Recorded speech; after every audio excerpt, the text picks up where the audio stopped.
नमस्कार। आज के इस वीडियो में हम आपका बंटी का 15वां भाग पढ़ेंगे। पिछले भाग में जैसा कि हमने देखा था कि बंटी अपनी माँ को छोड़कर डॉक्टर जोशी के घर से अपने पापा के साथ कलकत्ता चला गया। उसका कलकत्ता जाना उसके लिए जैसे एक मानसिक यातना से गुज़रना था, उसी तरीके से उसका एक प्रभाव उसकी माँ शकुन पर भी पड़ा था। उस प्रभाव को दिखाता हुआ ये भाग है। ये जो भाग है ये शकुन की दृष्टि से लिखा गया है और इसकी शुरुआत होती है एक शब्द से, जस्टिफिकेशन से। अब जब बंटी चला गया है तो जब बंटी जा रहा था तो वो देख रहा था कि पीछे वो मम्मी को छोड़े चला जा रहा है, जो मम्मी हाथ हिलाकर उसे बाय बोल रही है। और उसके बाद वो जब स्टेशन पर पहुंचता है तो वहाँ भी अपरिचितों के बीच अपनी माँ की कल्पना करता है कि वो रोती गिड़गिड़ाती उसके पास आएंगी और उसे जाने से रोक लेंगी और कहेंगी कि बंटी तू मत जा, और उसे उतना ही महत्वपूर्ण फील कराएंगी जितना महत्वपूर्ण वो उनके लिए है। लेकिन ऐसा कुछ होता नहीं है। ठीक उसी समय पर शकुन की जो स्थिति थी वो इस भाग में बताई गई है। जब बंटी स्टेशन की तरफ चला गया है, सब उसे छोड़ने चले गए हैं, अकेली वहाँ घर में जब शकुन अकेली है तो वो सोच रही है कि अपने मन ही मन में उसके बहुत बड़ा आंदोलन चल रहा है, विचारों की उथल पुथल चल रही है, बहुत सारी पुरानी बातें उसके जहन में कौंध रही है और एक शब्द जो उसके मानस से बार बार टकरा रहा है वो था जस्टिफिकेशन। वो सोचती है कि जस्टिफिकेशन मुझे किस बात का देना है। अजय बंटी को लेकर जाना चाहता था, बंटी को वो लेकर चला गया। बंटी यहाँ से चले जाना चाहता था और बंटी यहाँ से चला गया। लेकिन बंटी का जाना उसके लिए कोई आम बात नहीं थी और उसके लिए इस घटना के बाद सहज हो जाना भी बहुत आम नहीं था। बंटी वो ये सोचती है कि अजय ने मुझसे जीवन में कुछ चाहा था, क्या चाहा था मैं उसे नहीं दे पाई, तो अजय मुझसे अलग हो गया। अब जब बंटी ने मुझसे कुछ चाहा, मैं बंटी को कुछ नहीं दे पाई, तो बंटी भी मेरे जीवन से कट गया। मैं ही हमेशा गलत साबित होती हूँ।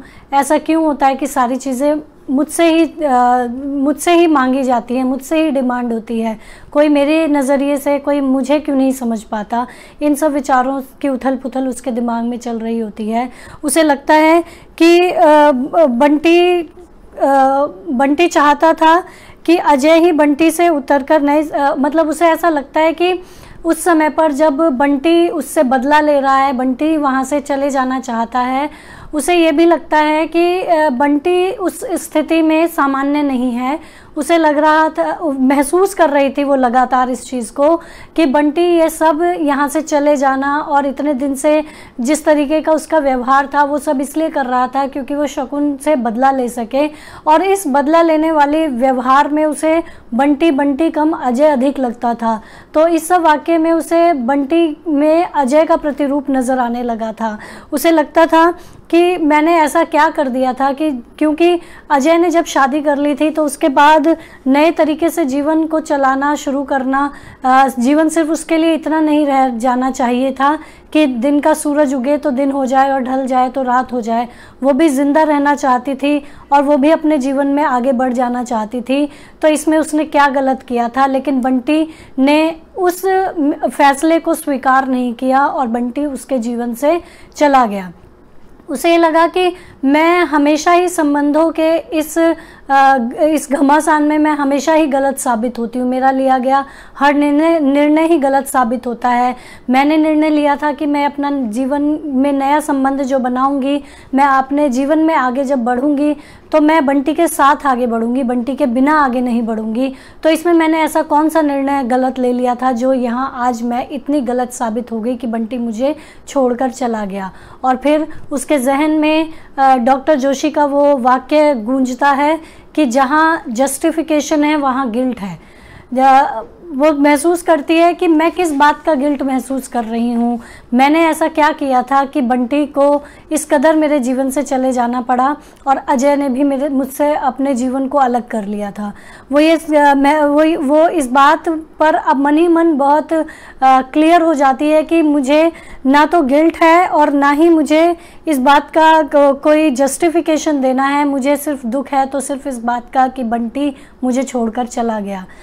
बंटी उसे ये भी बहुत अच्छी तरह पता था, क्योंकि वो माँ होते हुए बंटी को बहुत अच्छी तरीके से समझती थी। तो वो जानती थी कि बंटी वहाँ जाकर एक दिन भी खुश नहीं रहेगा, ना अपने पापा के साथ, ना उस घर में, और ना ही वो हॉस्टल में। और उसके इस वाक्य से जो बंटी ने पिछले अध्याय में ये कहा था कि उसे सिर्फ इतना पता है कि पापा उसे लेने आने वाले हैं, लेकिन बात उससे कुछ ज़्यादा है जो उसे नहीं पता। तो ये जो ज़्यादा बात थी, उसके केंद्र में हॉस्टल भी निहित था कि उसे हॉस्टल में शिफ्ट करने की प्लानिंग उन दोनों के बीच चल रही थी। तो शकुन इस बात को अच्छी तरीके से जानती थी कि बंटी वहाँ खुश नहीं रह पाएगा, और वो इस कदर उसे समझती थी कि जब वो ये देख रही थी कि बंटी अपनी माँ से बदला लेते हुए अपने आप से बदला ले रहा है, वो इतना कष्ट अपने आप को पहुँचा रहा है शकुन को दुखी करने के लिए, कि वो अब बंटी ही नहीं रह गया है, जिसे हम पिछले कई अध्यायों में देख रहे हैं। शकुन, जो कि पिछले अध्यायों में ऐसा लग रहा था कि शकुन को कोई फ़र्क नहीं पड़ रहा है, लेकिन शकुन सब कुछ देख रही थी, सब कुछ समझ रही थी कि उसका बच्चा, जो कि बहुत ज़िद्दी, बहुत शरारती था, अब वो बिल्कुल बदल गया है, और ये उसका बदलना उसके जीवन की एक व्यथा के बराबर था। इसके बाद उसे ये लगा कि बंटी उसे ये लगा कि उसके जीवन ने जो एक नई गति पकड़ी है, बंटी अब उसके जीवन में एक रुकावट सा बन रहा था, उसे चले जाना चाहिए था। ये ऐसा एक भाव उसके मन में ये भी आ रहा था, लेकिन बंटी का जाना उसके लिए सामान्य घटना नहीं थी। इसके बाद वो मन ही मन ये सारी बातें दोहराते हुए कि उसने एक नया जीवन अपनाया, उसमें बंटी एडजस्ट नहीं कर पाया, उसने बहुत कोशिश की, इन सब के पीछे उसे ऐसा लग रहा था कि वो अपने जीवन में इन सब चीज़ों को दोहराकर अपने जीवन में हुई इन सब घटनाओं के लिए जो बंटी के साथ हुई हैं, उसके वजह से उन सब का एक कन्फेशन कर रही है। फिर उसे लगता है कि वो कन्फेशन नहीं करेगी। जो अपराध सबके सामने होता है या जो भी गुनाह सबके सामने होता है, अकेले में उसकी माफ़ी मांग लेने भर से कुछ होता नहीं है, तो वो कन्फेशन भी नहीं करेगी। उसे ये भी पता था कि वो बंटी जो है उसके जीवन का अभिन्न अंश है, बल्कि उसका ही एक अंश है। उसके जाने का दुख उसे इतना ज़्यादा होता है कि वो अपने इस दुख को भी अपना समझती है, अपना निजी समझती है, और उसे किसी से बांटना भी नहीं चाहती, और उस पल वो बहुत दुखी महसूस कर रही होती है। उसे याद आता है कि किस प्रकार अहम और गुस्से से भरा हुआ बंटी उस समय जब वो जा रहा था, उसके दिए हुए जो पैकेट थे उन पैकेटों को किस गुस्से से रख रहा था। वो इस चीज़ को बहुत अच्छी तरह देख रही थी। बंटी जब पीछे मुड़कर जा रहा था तो वो समझ रही थी कि उसके पीछे मुड़े चेहरे में भी वो एक भाव था कि वो कह रहा था कि माँ मुझे रोक लो, लेकिन उसने उसे रोका नहीं। जब उसके बाद उस बंटी को छोड़कर डॉक्टर जोशी, अम्मी और जोत वापस आते हैं तो उसे एक बहुत बड़ा धक्का सा लगता है। उसे ऐसा लग रहा था कि स्टेशन तक जाने के बावजूद बंटी उसे छोड़कर नहीं जाएगा, और बंटी वहाँ स्टेशन पर खूब रो रहा होगा कि मुझे नहीं जाना, मुझे मम्मी के पास जाना है। लेकिन ऐसा कुछ हुआ नहीं, और बंटी चला गया, और वापस लौट कर आए तो सिर्फ डॉक्टर जोशी, अम्मी और जोत, और उन तीनों का लौटकर आना उसके लिए एक धक्का सा उसे साबित हुआ उस समय पर। उसे इस स्थिति में ये बहुत स्पष्ट रूप से नज़र आ रहा है कि बंटी और शकुन दोनों का जो अहम था, उन दोनों के अहम ने उन दोनों को अलग कर दिया। दोनों एक दूसरे के बिना रह नहीं सकते थे, लेकिन दोनों ने अपने आप को, अपने अहम को हावी कर एक दूसरे से काट लिया। इसमें यह भी बात महत्वपूर्ण है कि जो भी व्यक्ति अपने जीवन में, अपने निजी संबंधों में, अपने बहुत क्लोज रिलेशंस में अपने आप को विशेष बनाकर रखता है और हमेशा उम्मीद दूसरे से रखता है अपने लिए, उस व्यक्ति की जो स्थिति होती है और उस व्यक्ति के लिए जो वो यातना होती है, वो यातना सिर्फ उसके लिए नहीं होती है, बल्कि उससे जुड़े हर उस संबंध से जुड़ जाती है वो यातना जो उस समय उसके साथ मौजूद होते हैं और निकटतम उसके संबंध होते हैं। तो कोई भी व्यक्ति जो अपने आप को इतना ज़्यादा महत्वपूर्ण समझ ले कि उसकी फीलिंग्स को बिना कहे कोई भी समझ ले और बिना कहे उसके लिए वो कर डाले जो वो चाह रहा है, तो उसका नतीजा कुछ इस तरीके का ही होता है जो बंटी और शकुन का हुआ। इसलिए ये जो उपन्यास है और उपन्यास का खासकर ये भाग इस बात को भी बहुत अच्छी तरह से क्लियर करता है कि संबंधों में अहम इम्पॉर्टेंट नहीं होना चाहिए, हमेशा दूसरों से उम्मीद नहीं रखनी चाहिए। अगर हम किसी से अपनी खुशी के लिए या फिर उस यातना भरी स्थिति से बाहर निकलने के लिए कुछ चाह रहे हैं और सामने वाला उसे नहीं बोल रहा है, तो उससे बात कर उस स्थिति को सामान्य किया जा सकता है। लेकिन दोनों ने ही ये नहीं किया, दोनों ही चाहते थे कि सामने वाला उसे रोके। शकुन चाहती थी कि बंटी खुद उसे ये बोले कि माँ मैं नहीं जाना चाहता, और बंटी ये चाहता था कि माँ उसे ये बोले कि तू मुझसे दूर मत जा। तो अपने आप को इतना महत्वपूर्ण बना लेना कि सामने वाला ही हमारे लिए कुछ करे, यही संबंधों के विघटन का एक बहुत बड़ा कारण होता है, जो कि शकुन और बंटी ने भी झेला है। इसलिए संबंधों में कभी भी ईगो को और इस स्थिति को हावी नहीं होने देना चाहिए कि हमारे लिए सामने वाला ही सब कुछ करे, हम उस स्थिति में सिर्फ और सिर्फ अपने अहम को पकड़े बैठे रहें। और यही सब इस उपन्यास में बंटी और शकुन के साथ हुआ। इसके बाद जो है, जब बंटी को छोड़कर सब लोग वापस लौट आए तो वो महसूस कर रही है कि सबके सब लोग जो है बहुत सामान्य हैं, और आकर उसे ये भी सूचना दी जाती है डॉक्टर जोशी के द्वारा कि उसने मिस्टर बत्रा को ये कह दिया है कि वो जाकर वहाँ से पत्र लिख देंगे और वहाँ का सब कुछ उन्हें बता देंगे।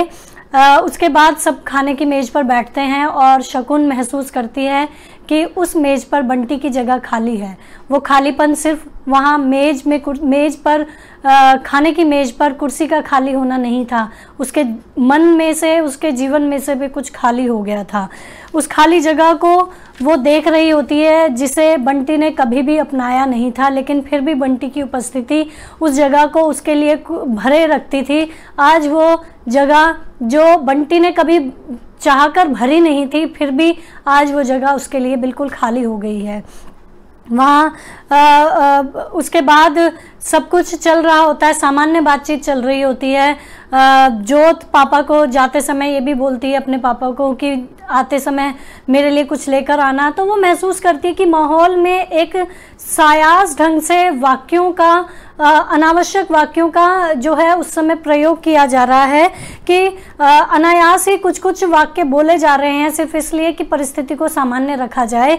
वो ये भी महसूस कर रही कि कोई भी उस विषय पर बात नहीं करना चाहता कि आज बंटी यहाँ से चला गया, और वो स्ट्रांगली महसूस करती है कि बंटी इस घर में सभी के लिए एक अनावश्यक प्रसंग था जिसे कभी ना कभी समाप्त होना था, और इसकी चाहत हर किसी को इस घर में थी। इसके बाद उसके जहन में वो सारे वाक्य अनायास ही दोहराने लग जाते हैं जो किसी ना किसी व्यक्ति ने अलग अलग परिस्थितियों में उससे कहा था। जैसे कि जब वो इस घर में पहली बार आई थी तो बंसीलाल की बहू ने खुसफुसाते हुए कहा था कि ये बच्चा कौन है।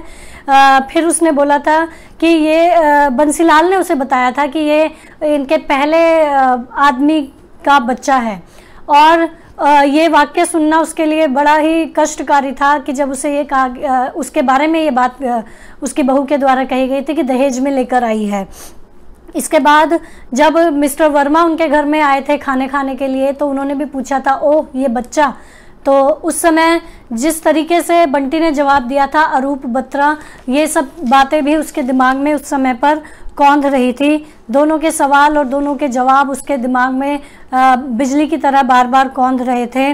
फिर उसे वो वाक़या याद आता है जब सर्दी में सहमा अकड़ा डरा हुआ बंटी उसके दरवाजे को, कमरे के दरवाजे को, जो कि डॉक्टर जोशी के साथ उसका बेडरूम था, उसे ज़ोर से खटखटाता है और बंटी सहमा डरा हुआ सा अपनी माँ की गोद में आकर सिमट जाता है। और उस समय जब डॉक्टर जोशी उससे कहते हैं कि क्या ये हमेशा ही इस तरीके से डर जाता है। तो उनका ये जो वाक्य था शकुन को बहुत तीखा लगता है। वो उसे ये समझ आता है कि उसके डॉक्टर जोशी के उस क्षण जो जिस सुख को वो भोग रहे थे, उस सुख में जो खलल पड़ी थी उसका उससे निकला हुआ वो वाक्य था। उन्हें अच्छा नहीं लगा था उस समय पर बंटी का इस तरीके से दरवाजे को खटखटाना। इस तरीके से बंटी इसके साथ साथ उसे फूफी का वह वाक्य भी याद आता है जब उन्होंने कहा था कि उन्होंने यानी कि अजय ने जो किया उससे तुम्हारी मट्टी पलीत हुई, अब तुम ऐसा कुछ मत करना कि इस बच्चे की मट्टी पलीत हो जाए, देखो कैसा चेहरा निकल आया है बच्चे का। और इन सब वाक्यों को सुनने के बाद वो ये महसूस करती है कि ज़िद्दी दरअसल बंटी नहीं था, ज़िद उसने अपना रखी थी। इन सभी वाक्यों का प्रतिकार करते हुए बंटी को अपने साथ रखकर एक अच्छी परवरिश देकर उसे हमेशा खुश दिखाने की कि ये देखो कि बंटी मेरे साथ इस नए संबंध में भी उतना ही खुश है जितना वो मेरे साथ था या अजय के साथ रहता है। लेकिन उसकी ये ज़िद जो थी उसके बंटी के बचपन पर बहुत हावी पड़ी और कहीं ना कहीं बंटी कहीं खो गया। इसके बाद जो है जब डॉक्टर जोशी इस तरीके की कुछ बात बोलते थे और बंटी की माँ शकुन नाराज़ हो जाती थी और उसके बाद डॉक्टर जोशी बिल्कुल चुप हो जाते थे, ना कुछ प्रतिक्रिया देते थे, ना नाराज़ होते थे, ना खुश होते थे। तो इस तरीके का जो व्यवहार होता था उन दोनों के ही बीच, उन दोनों के बीच का ये जो व्यवहार था वो शकुन को बहुत नकली सा व्यवहार लगता था, या असली व्यवहार को उन्होंने नकली सा बना रखा था। इस असमंजस में वो हमेशा पड़ी रहती थी और हमेशा ध्यान रखती थी कि कहीं बंटी फिर कुछ ना कर दे, जो कि वो रोज़ नया एक बखेड़ा खड़ा कर देता था, जिससे कि डॉक्टर जोशी और उसके संबंधों में कोई दरार पड़ जाए। वो दरार ऐसी ना हो जाए कि कहीं वो खाई बन जाए।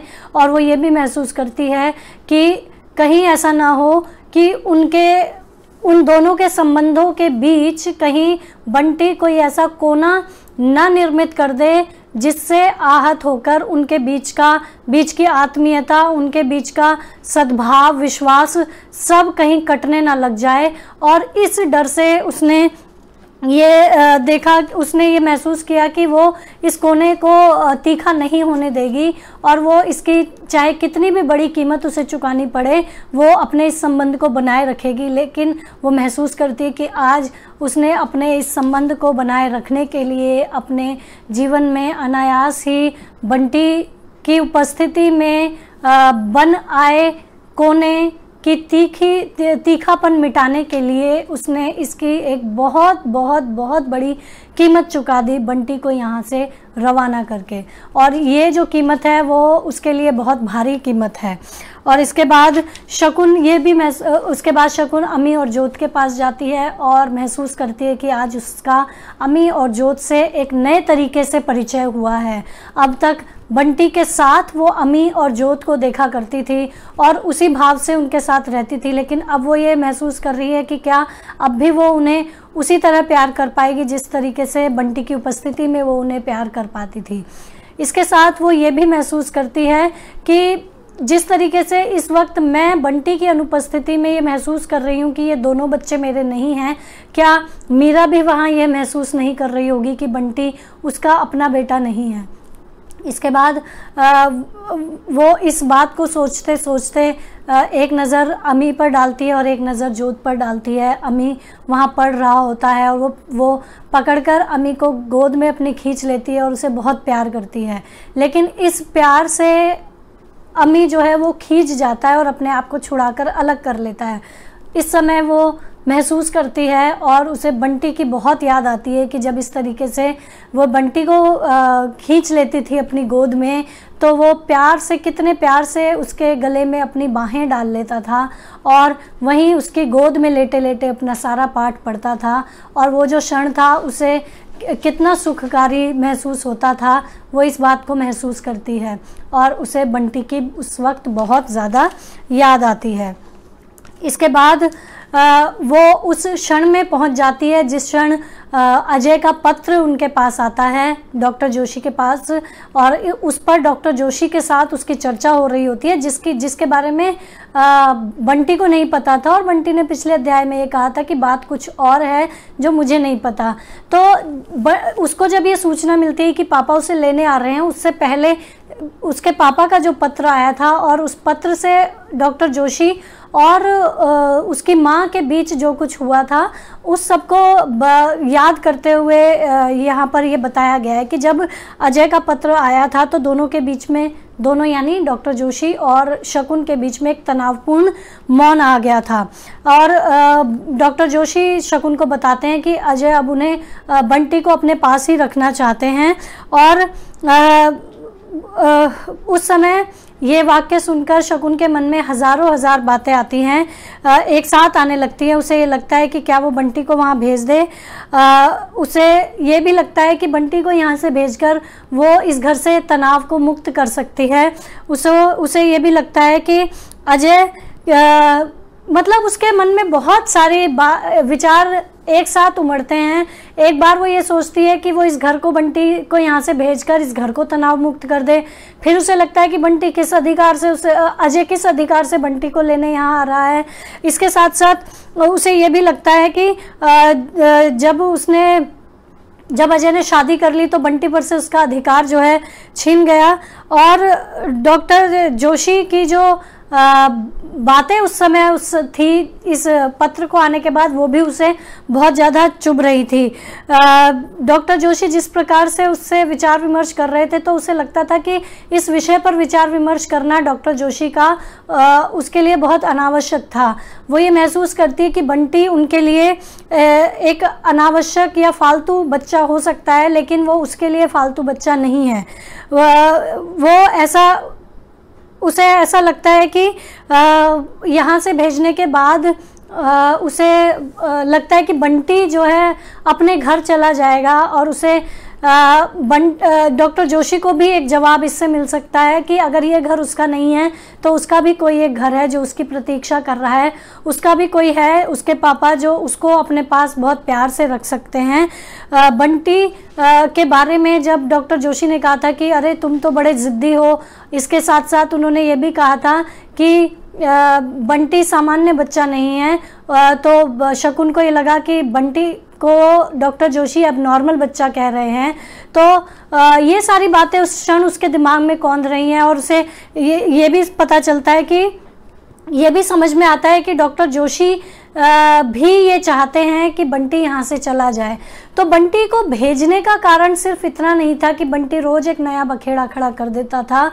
बंटी को भेजने का कारण सिर्फ ये भी नहीं था कि अजय उसे लेकर जाना चाहता था। बंटी को भेजने का कारण ये भी नहीं था कि उसे ये आशंका थी कि डॉक्टर जोशी और उसके संबंध के बीच कहीं वो बाधा ना बन जाए, बल्कि उसके पीछे कारण ये भी था कि उसे ये समझ में आता था कि डॉक्टर जोशी भी नहीं चाहते थे कि बंटी उनके साथ रहे। लेकिन शकुन ने हमेशा ये चाहा था कि अगर डॉक्टर जोशी के साथ संबंध रहेगा तो वह संबंध बंटी के साथ ही रहेगा और उसी के साथ उन्हें अपनाना पड़ेगा। लेकिन जब इस सब पर बात करते हुए जब दोनों के बीच एक चुप्पी पसर जाती है तो वो चुप्पी उसे बहुत कचोटती है। उसे ये लगता है कि हर बात को इतनी सहजता से स्वीकार कर लेना और एक आसान सा उसका हल निकाल लेना डॉक्टर जोशी के लिए कितना आसान है, लेकिन इस समय पर ये चीज़ बहुत ही जो है उसे कचोट रही थी कि उन्होंने इस बात पर विचार करने के लिए उससे कहा भी क्यों। और वो ये जो है वो इस सिलसिले में डॉक्टर जोशी से ही एक प्रश्न कर बैठती है कि अगर अम्मी को उसकी चाची अम्मा लेकर जाने को कहे तो आप क्या करोगे। तो डॉक्टर जोशी उस समय पर कहते हैं कि ये दूसरी बात है। तो इस पर भी जो है शकुन उन्हें कहती है कि ये बात दूसरी नहीं है, दरअसल बंटी दूसरा बच्चा है, अम्मी तुम्हारा बच्चा है, इसलिए तुम बेधड़क उसके लिए निर्णय ले सकते हो कि वो तुम्हारे ही पास रहे। क्योंकि बंटी तुम्हारा बच्चा नहीं है, इसलिए तुमने इस बात पर विचार करना भी ज़रूरी समझा कि बंटी अब इस घर में रहे या ना रहे। तो कहीं ना कहीं शकुन के मन में भी ये बात बहुत मजबूती के साथ थी और बहुत अच्छी तरह इस बात को वो समझ रही थी इन दिनों कि बंटी डॉक्टर जोशी के लिए भी एक दूसरा बच्चा था जिसे वो अपने बच्चे की तरह अपना नहीं पा रहे थे। और इसी के बीच इसी बात को करते हुए ये भी बात आती है कि उसी क्षण पर ये भी बात होती है कि डॉक्टर जोशी उसे कहते हैं कि तुम और अजय अपनी ईगो को बड़ा ना बनाकर बंटी के विषय में सोचो और इसका निर्णय बंटी पर छोड़ दो कि बंटी कहाँ रहना चाहता है।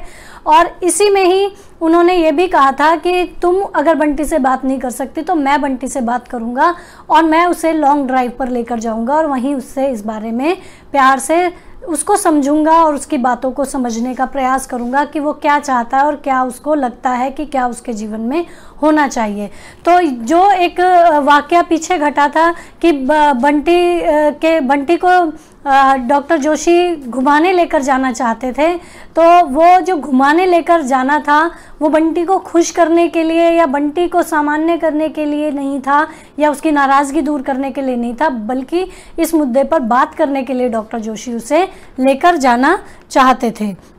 और लेकिन शकुन जो थी वो इस बात पर पूरी तरह से आसक्त नहीं थी कि बंटी को लेकर डॉक्टर जोशी सारी बात उससे कर पाएंगे। अब उसके मन में एक जो दुविधा हमेशा से थी वो इस समय और अधिक गहराने लगी थी कि ये जो मेरे जीवन का एक नया संबंध स्थापित हुआ है इसमें वो बंटी को नहीं खोना चाहती और इस संबंध को भी बनाए रखना चाहती है। और आज बंटी जब जाने वाला था और उससे पहले पिछले दिन जब उसके पापा उसे घुमाने के लिए ले गए थे और वहाँ बंटी के पिता अजय भी उससे बात कर रहे थे, तो वो महसूस करती है कि अगर उस दिन डॉक्टर जोशी उसे लेकर चले जाते घूमने के लिए तो शायद आज बंटी अजय के साथ घूमने नहीं गया होता, शायद आज बंटी जो है कलकत्ता नहीं गया होता और वो बहुत ज़्यादा दुखी होने लगती है। इसके बाद जब अजय आता है उनके घर पे तो उसे लगता उसके लिए ये बहुत क्या कहते हैं एक अलग और विशेष लम्हा था उसके लिए कि अजय उसके घर में आया है। इसलिए नहीं कि वो उसका पूरा पिछला पति थे और वो उन्हें देखकर खुश थी, बल्कि वो इसलिए थोड़ी सी उसके मन में प्रसन्नता थी कि वो आया है तो वो देखे कि उसने नए सिरे से अपनी ज़िंदगी शुरू कर ली है और कितना वैभव कितना सुख इस घर में है। लेकिन एक क्षण ही उसी क्षण उसके मन में ये बात आती है कि बंटी ने पत्र लिखकर उसके इस सारे वैभव पर धूल फेर दी कि इस घर का सुख बंटी को सुखी नहीं कर पाया। और उसके बाद उसके मन में ये भी बात आती है कि जब बंटी को अजय ले जाने की बात करेगा तो बंटी रोएगा चिल्लाएगा और कहेगा कि मैं, जैसे कि उसने पिछली बार जब उसके पापा आए थे और उन्होंने पूछा था कि कलकत्ता तुम चलोगे हमारे साथ, तो उसने बोला था मैं तो मम्मी को छोड़कर कभी नहीं जा सकूंगा। फिर वो ध्यान करती है कि इस बात को कहे हुए 9 महीने बीत गए और इन 9 महीनों में ये वाक्य कि मैं मम्मी को छोड़कर कभी नहीं जाऊंगा से बदलकर अब मैं तुम्हारे पास कभी लौट कर नहीं आऊँगा में परिवर्तित हो चुका था। और उसके बाद वो अमी और जोत को नए सिरे से देखती है, तलाशती है, उनमें बंटी को ढूंढने की कोशिश करती है और उनसे अपनत्व भी स्थापित करने की कोशिश करती है कि बंटी की अनुपस्थिति में वो किस तरीके से रहेगा। जब अजय बंटी को लेने आता है और कमरे में बैठा होता है तो उन दोनों के बीच जो बातचीत हो रही होती है उस समय ये बात होती है कि वो बंटी को लेकर जाना चाहता है। इसमें निर्णय छोड़ दिया जाता है बंटी के ऊपर कि वो जाएगा या नहीं जाएगा। तो उस समय पर जो शकुन की स्थिति थी वो इस प्रकार की थी जिस तरीके से इम्तिहान में बैठने से पहले विद्यार्थियों की होती है। और लेकिन यहाँ पर अजय की भी भूमिका एक महत्वपूर्ण होती है कि अजय चाहता तो उसे अधिकारपूर्ण तरीके से लेकर जा सकता था, लेकिन अजय हमेशा ही चाहता था कि वह शकुन की सहमति से बंटी को लेकर जाए। और जब ये बात हुई तो जहाँ ये बात बंटी के इस निर्णय पर टिक गई थी कि वो जाना चाहता है या नहीं, से पहले जो आपत्ति जताई थी शकुन ने वो ये थी कि इसका पूरा साल बर्बाद हो जाएगा, इसके पेपर आने वाले हैं।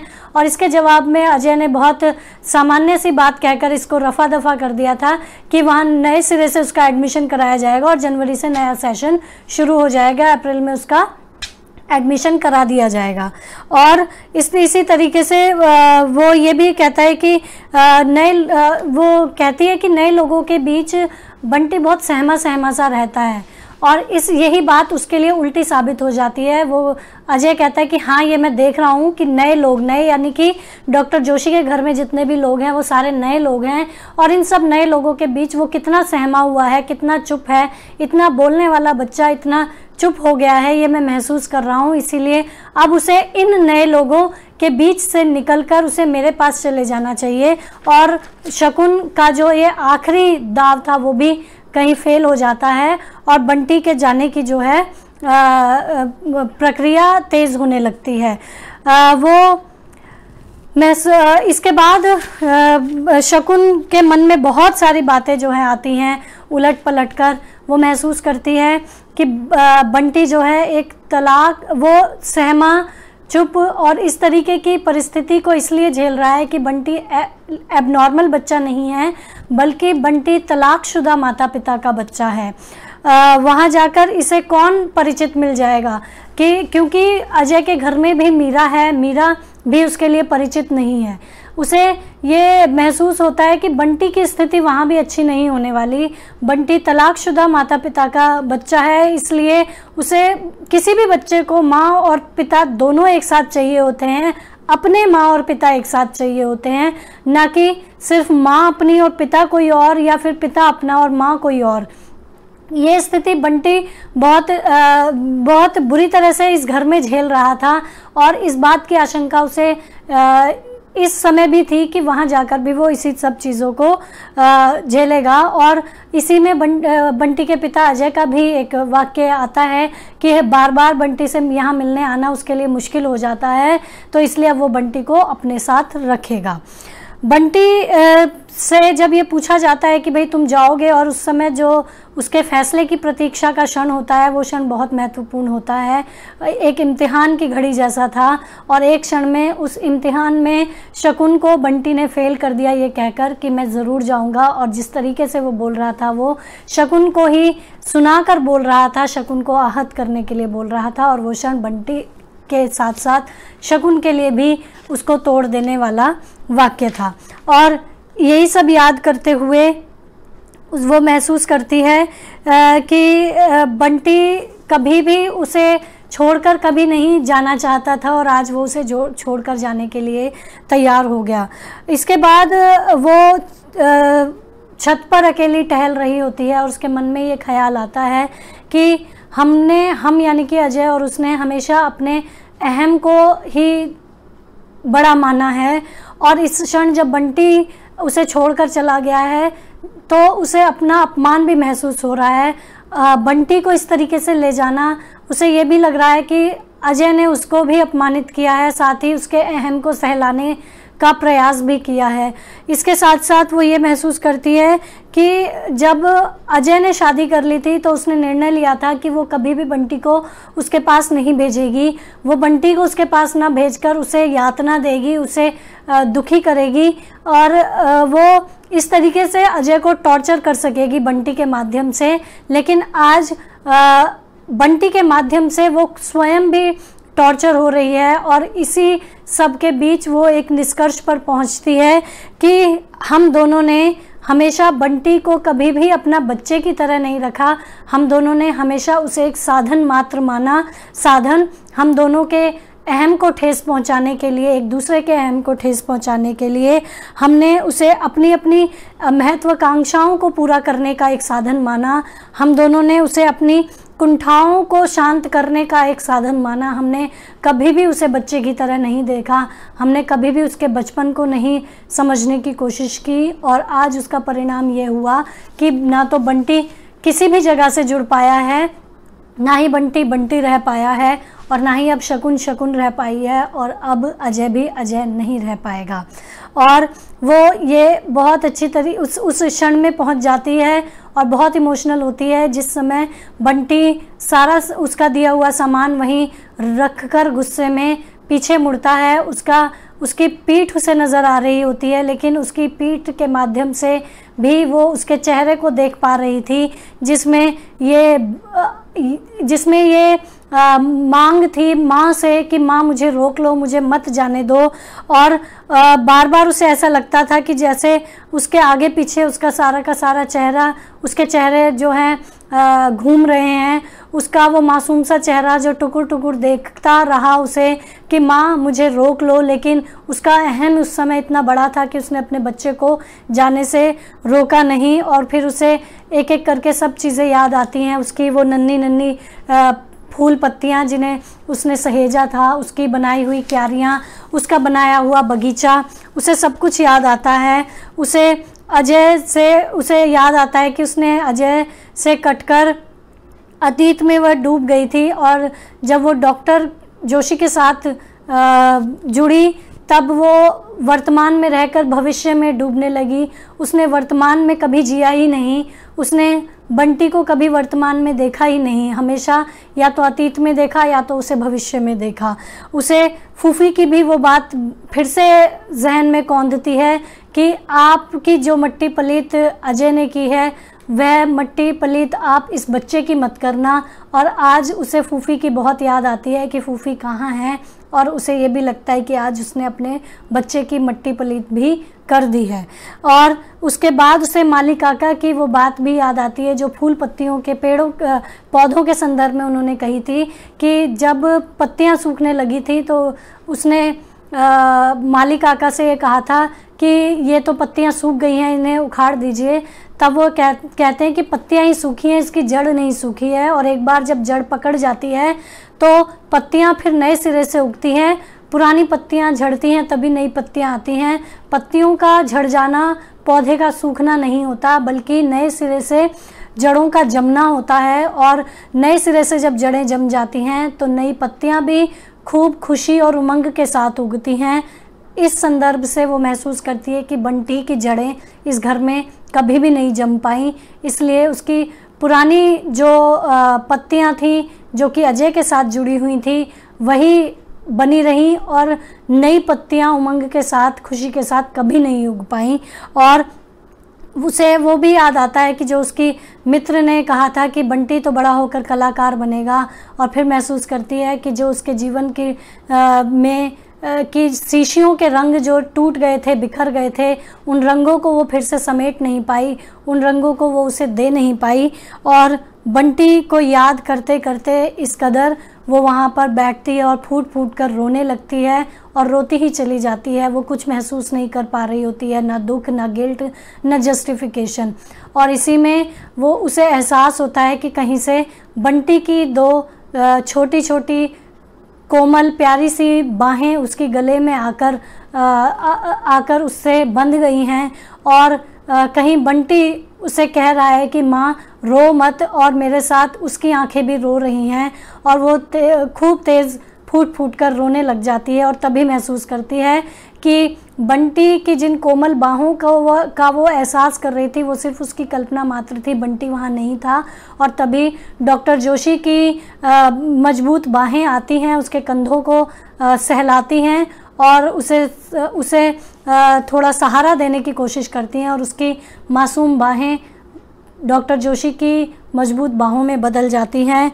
और इस तरीके से बंटी की काल्पनिक उपस्थिति पर डॉक्टर जोशी की उपस्थिति हावी हो जाती है, और इसी के साथ ये वाला भाग जो है समाप्त हो जाता है।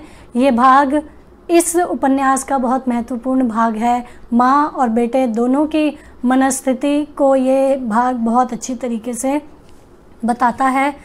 इससे संबंधित कुछ भी कोई भी प्रश्न आपका हो तो आप मुझसे कमेंट बॉक्स में प्रश्न करके पूछ सकते हैं। बहुत बहुत धन्यवाद।